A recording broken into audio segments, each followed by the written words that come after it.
I want to give short remarks on 3 different subjects.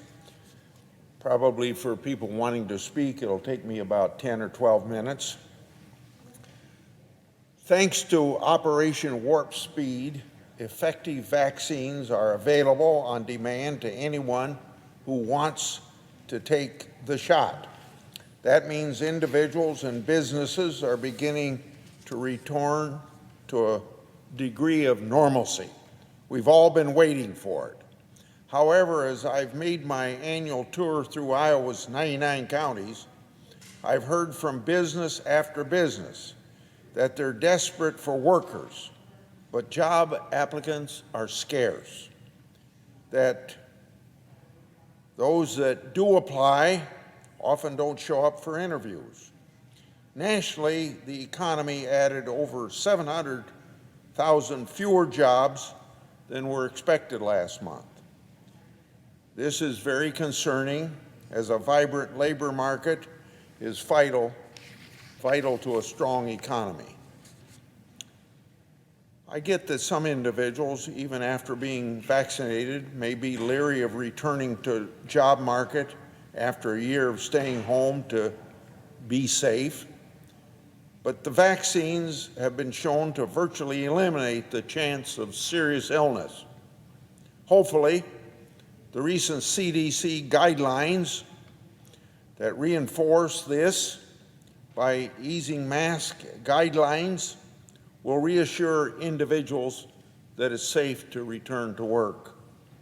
However, Iowa employers repeatedly inform me that the biggest impediment to finding workers is the over-the-top unemployment benefits extended as part of President Biden's so-called COVID relief bill. I had 13 county meetings throughout Iowa during our last Senate recess, and all but one of them, this came up as a very important issue. The simple fact is, this under partisan COVID package, many individuals can earn more if they don't work than if they do work. That's wrong in principle and has proven disastrous in practice. And as a fact of matter in American society, a job is very essential and center to the quality of life. As my Republican colleagues and I have warned for months, incentives matter. If you can earn more not working than working, it makes perfect sense not to work. I don't blame workers for taking that deal. I blame government policy that puts the individual workers in this predicament. Even prominent liberal economists have acknowledged the problem with continuing to provide increased unemployment benefits. For instance, President Obama's former chief economic advisor, Jason Furman, admitted that if he were in a low unemployment state, he would be seriously, these are his quotes, thinking seriously about whether paying people more not to work than to work was a good thing to continue doing. End of quote. This is the case in Iowa, which has an unemployment rate of 3.7%.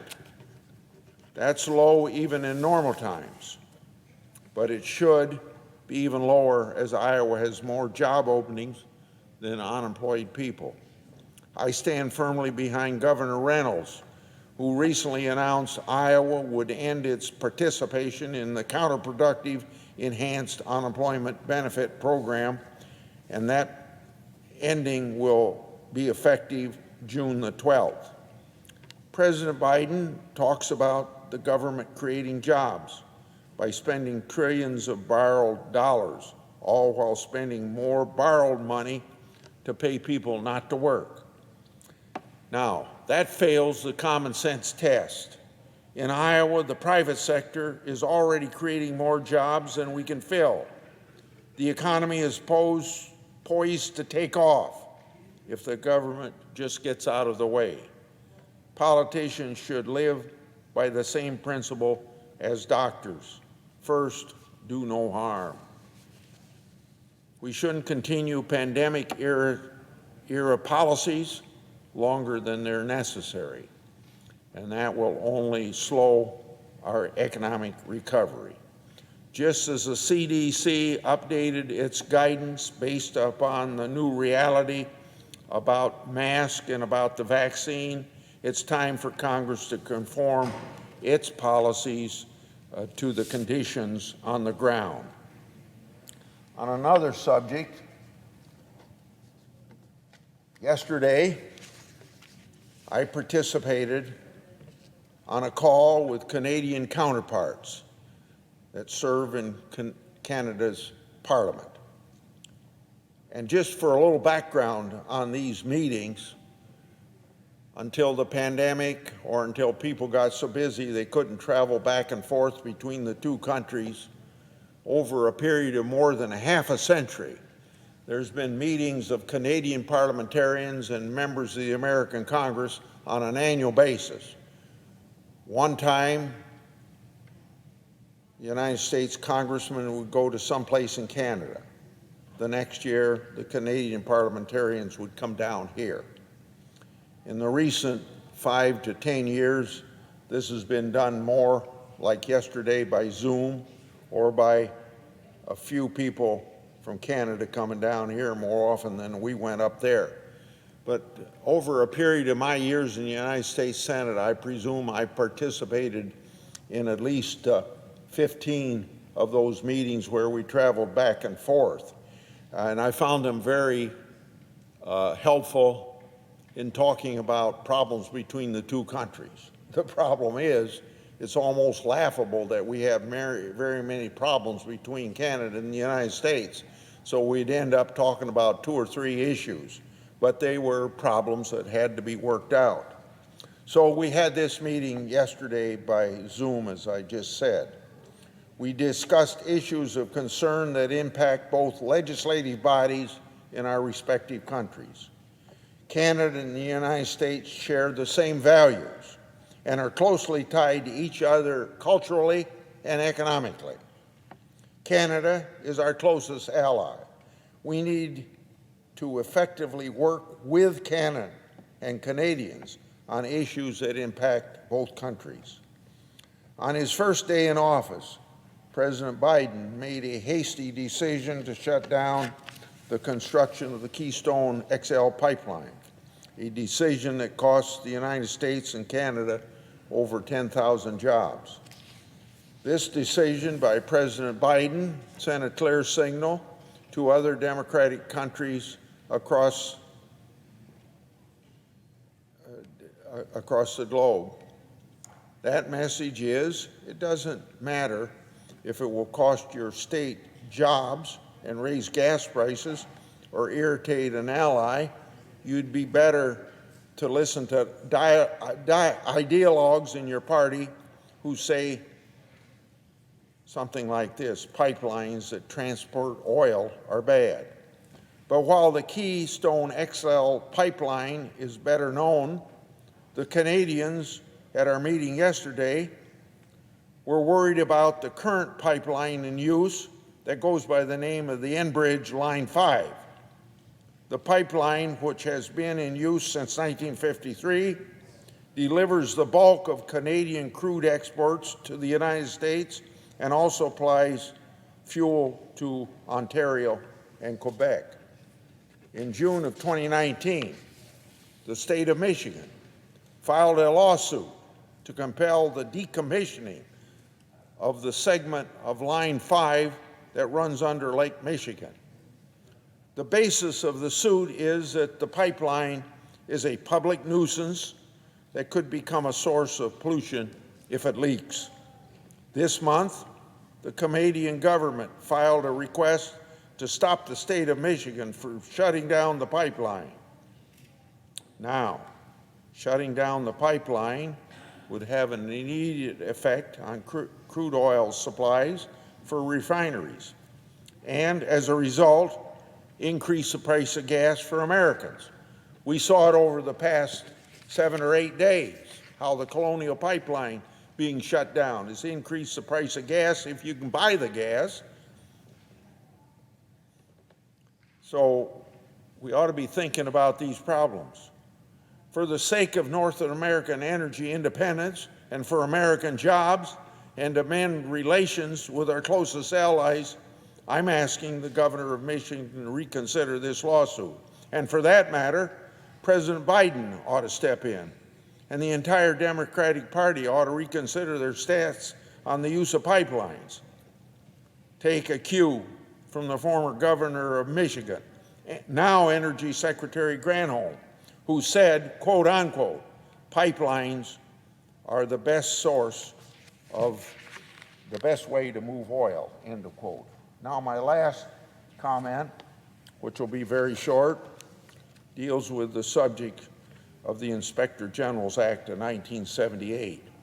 When we passed that act, we required a president who wants to remove an IG to provide Congress specific reasons why that IG was removed. When Congress revised the IG Act 30 years later, we amended that notification requirement and made it even stronger. We require presidents to tell us their reasons and do it in no less than 30 days in advance of the removal. Neither of these provisions did anything to prevent the president from performing his constitutional responsibility to hire and fire people within the executive branch of government. Unfortunately, presidents from both political parties, let me emphasize, from both political parties, seem to have a hard time following this simple notice requirement.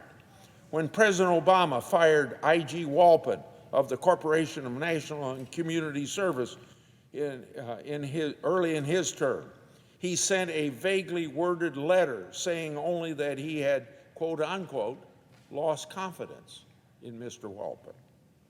When President Trump fired IGs Linick and Atkinson last year, he sent letters to Congress saying exactly the same thing.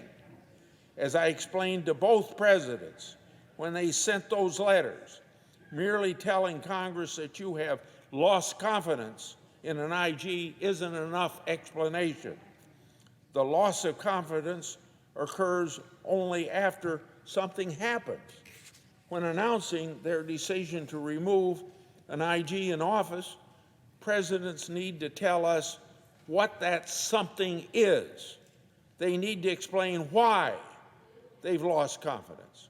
Failing to do so misses the point of the notice requirement entirely. The notice requirement isn't about a president's confidence in the IG, it's about the public's confidence in the Inspector General system across the board. IGs are put in office to serve as government watchdogs. If IGs are carrying out their duties as intended, they're likely going to make more enemies than friends. They may uncover things that make the sitting president and his political appointees very uncomfortable. So what? No president is going to like every investigation that an IG undertakes or every report that an IG prepares. But IGs should not be fired just for doing their jobs or to prevent them from releasing findings that may be embarrassing to some administration, Republican or Democrat. Requiring the president to explain in advance why he or she is removing an IG gives Congress time to evaluate those reasons. It helps assure Congress and the public that the termination isn't based on politics, but on real problems with the IG's ability to carry out their job. Of course, there has been no shortage of bad IGs who are deserving of removal. In fact, I probably had something to do with removing 5 or 6 of them in the years I've been in the United States Senate. And maybe some of these that ought to be removed are still even in office.